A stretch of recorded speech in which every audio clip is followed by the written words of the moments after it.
Hoy vamos a hablar de una palabra que, bueno, seguro que ha aparecido en más de una red social o en algún que otro libro de autoayuda. Sí, seguro. Ikigai. Ikigai, exacto. Es un concepto japonés que muchísima gente asocia casi al instante con un diagrama. Ya sabes, uno de 4 círculos que se cruzan. El famoso diagrama, ¿sí? Ese, el que promete desvelar tu propósito vital. Ahí, en la intersección de lo que amas, en lo que eres buena, lo que el mundo necesita y aquello por lo que te pueden pagar. Una fórmula mágica casi. Exacto. Pero el objetivo de hoy es ir mucho más allá de esa imagen. Con las fuentes que hemos analizado, queremos descubrir qué significa realmente el Ikigai en su contexto original. Porque tengo la sensación de que nos estamos perdiendo algo importante. Vale, vamos a desgranar esto. Y es una exploración súper necesaria, la verdad. Porque ese concepto occidentalizado, ese diagrama, es tan popular, tan visualmente atractivo, que ha eclipsado por completo la idea original. Claro. Es una simplificación que, bueno, a ver, seguro que es bien intencionada, pero se aleja muchísimo de una idea que es culturalmente muy rica y llena de matices. Totalmente. Las fuentes que tenemos nos van a permitir básicamente quitar todas esas capas de pintura para ver qué hay debajo, en la madera original japonesa. Me gusta esa analogía. Pues empecemos por la madera. ¿Qué significa literalmente la palabra Ikigai? Siempre me ha generado mucha curiosidad esas palabras que no tienen una traducción directa, que encierran todo un universo de significado en sí mismas. Es que es una palabra fascinante. Etimológicamente se compone de dos partes. Primero tenemos iki, que en japonés es iki, y significa vida o estar vivo, Es una sola cosa. ¿no? Tiene varios matices. Y cuando se combinan, la palabra resultante, ikigai, se suele traducir como una razón para vivir o, de una forma un poco más poética, aquello que hace que la vida valga la pena. Aquello que hace que la vida valga la pena. Fíjate que ya solo esa frase es mucho más amplia que una simple carrera profesional. Claro, No dice el trabajo, que dice aquello. Puede ser cualquier cosa. exactamente. Y esa amplitud es la clave de todo. Si nos vamos a definiciones más formales, el Oxford English Dictionary lo define como una fuerza motivadora, algo o alguien que le da a una persona un sentido de propósito. Ojo, o alguien. Ahí quería llegar. Me quiero detener en ese o alguien. Abre el campo a que tu Ikigai no sea una actividad, sino una persona. Tus hijos, tu pareja, tus amigos. Exacto. Y eso ya rompe por completo el molde del diagrama que está centrado al 100% en la actividad profesional. Claro, es que nadie te paga por querer a tus hijos, pero para millones de personas es su principal razón para vivir. Precisamente. Y luego tenemos el popular libro Ikigai, el secreto japonés para una vida larga y feliz, que lo describe como la felicidad de estar siempre ocupado. No tanto un propósito final, sino el camino. Eso es. El sentido en la acción, en el hacer. Y ya para redondearlo, el propio gobierno de Japón lo define como un concepto muy amplio, que abarca desde personas hasta actividades, ya sea el trabajo o las aficiones. En resumen, es cualquier cosa que aporte valor y alegría a la vida. No hay una fórmula. Y claro, todo esto nos lleva de cabeza al gran malentendido, Al meollo de la cuestión. al famoso diagrama de Venn, que lo reduce todo a una fórmula. Para muchísima gente, esto es el Ikigai, la intersección mágica entre lo que amas, en lo que eres bueno, lo que el mundo necesita y por lo que te pagan. Y aquí es donde se pone la cosa de verdad interesante. Porque aquí es donde la historia da un giro que parece un guión de comedia. El punto clave, y esto es fundamental para entender todo lo demás, es que ese diagrama no tiene absolutamente nada de japonés. Perdonan. No es de origen japonés. Espera. ¿Cómo que no es japonés? Pero si está por todas partes, sin duda Instagram, los libros de coaching, las charlas TED, siempre presentado como el secreto ancestral de Japón. Lo sé, lo sé. Es una de las mayores confusiones culturales de la era de Internet. Pero no, las fuentes son clarísimas al respecto. El diagrama fue creado en 2014. ¿En 2014? ¿Pero si parece milenario? Pues no, fue creado por un emprendedor británico llamado Mark Wing. Y lo más probable es que se inspirara en otro diagrama muy similar, uno sobre el propósito, que había sido creado en 2011 por un astrólogo español. ¿Un astrólogo español? No puede ser. Un astrólogo español llamado Andrés Susunaga. No me lo puedo creer. O sea, ¿me estás diciendo que el secreto japonés que nos venden es en realidad una idea de un astrólogo español reempaquetada por un emprendedor británico? Es casi una broma, pero es exactamente eso. ¡Qué fuerte! del centro y escribió Ikigai en su lugar. Lo publicó en su blog y, bueno, por la razón que sea, se hizo viral a una escala masiva. Alucinante.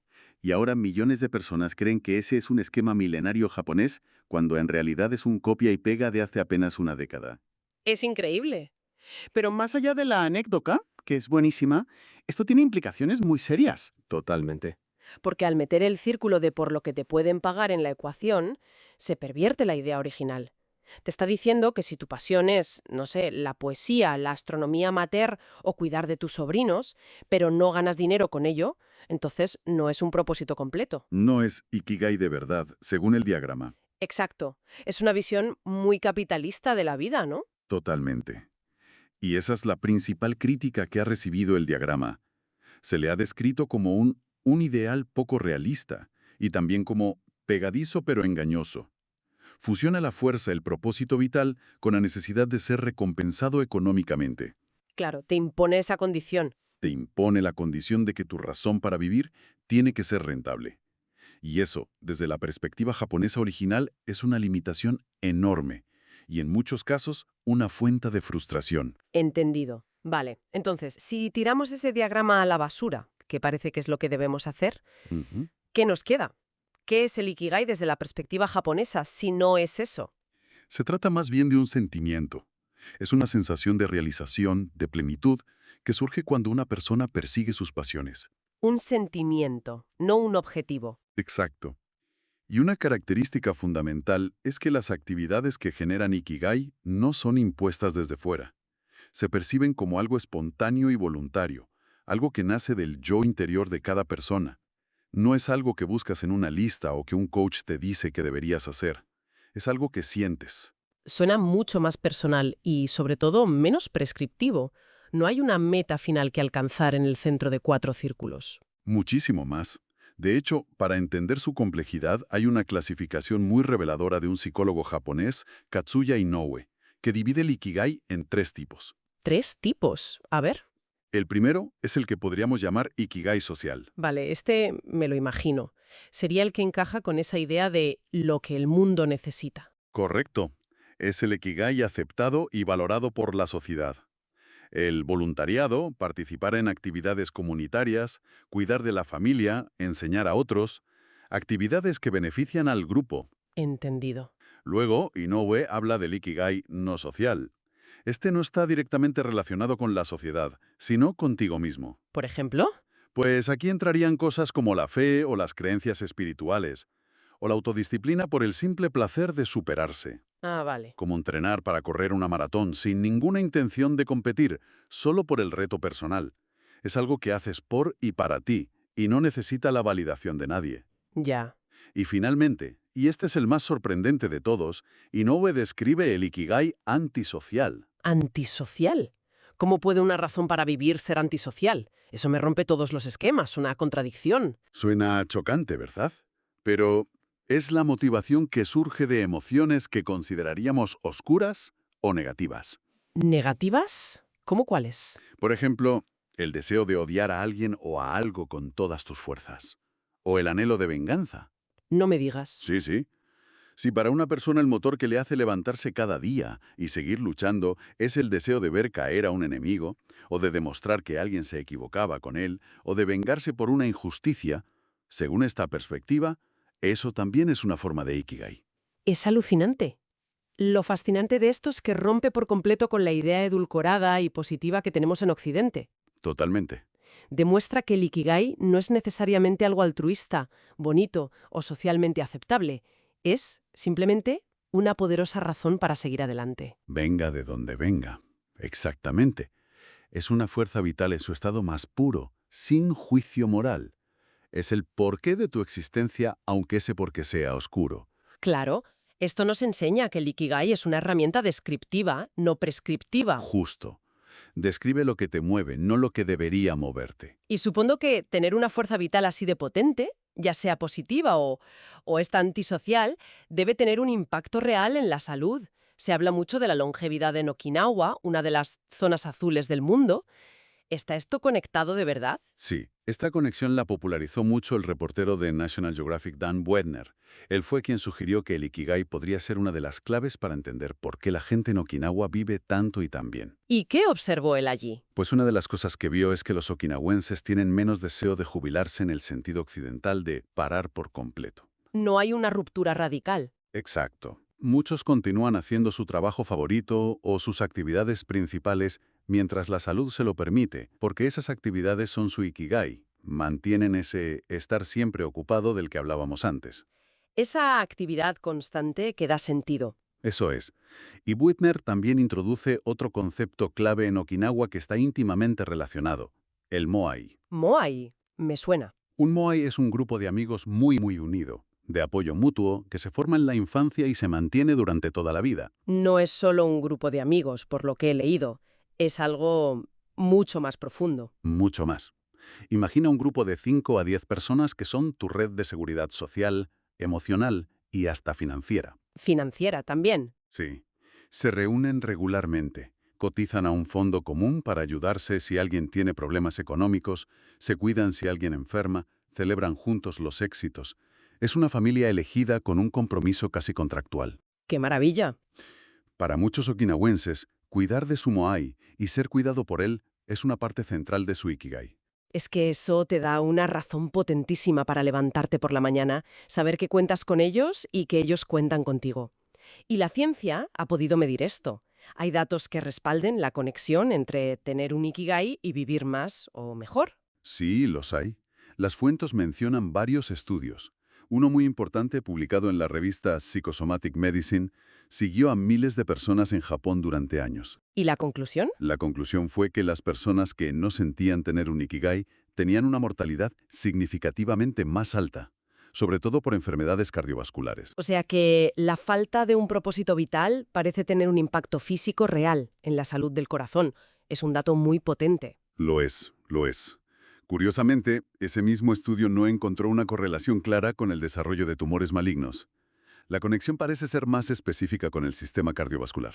Interesante. Y para poder medir todo esto de forma más objetiva, los investigadores han llegado a desarrollar una escala Ikigai. Una escala. Sí, una serie de preguntas para cuantificar el nivel de Ikigai de una persona y poder estudiar sus efectos en la salud física y mental de forma más científica. Y esta idea de comunidad, del Moai y de propósito, me hace pensar en cómo ha podido cambiar el concepto con el tiempo.